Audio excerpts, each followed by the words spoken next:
I'm in court and I'm being persecuted because I decide to stand up to be counted on the side of right in this country. And that I will never be part of the people who will steal your money. That I will never be part of the people who will murder somebody because he doesn't agree with me. That I will never be in a country or a citizen of any country in the world, particularly Nigeria, and watch while they sink your destinies. That's what we are dealing with here. So sometimes in the history of mankind, people like us come once in a while. When I say people like us, many of us here. Yes. Because we have lawyers who have spent countless hours defending this case. We have activists who come here from across the country. There are people watching us from all over the world. They've already known that I've been singled out to be maltreated. But what will happen to this country? How the children who are abducted can be reunited with their families. How we can travel safe in our country. How people who are working can get paid a living wage. How hospitals can attend to diseases and not add to it. How our economic system can empower us without disemboweling our people.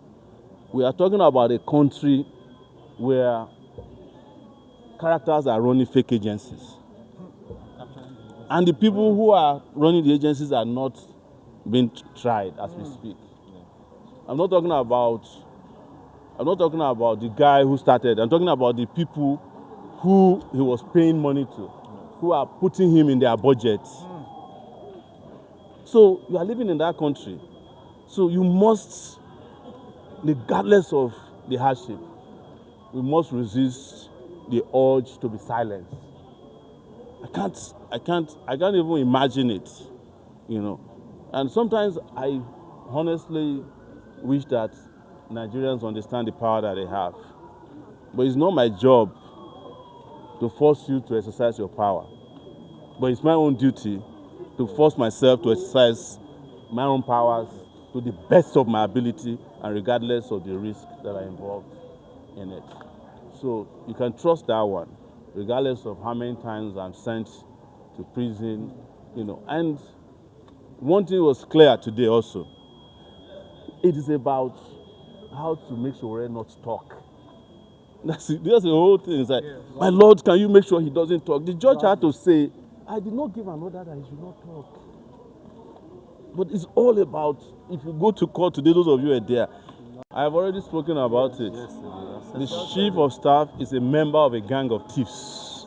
And I can say that categorically because I was the one who exposed when he stole $25,000 from a client in Atlanta, Georgia, when he was a lawyer, and his legal profession certificate was revoked as a result of that.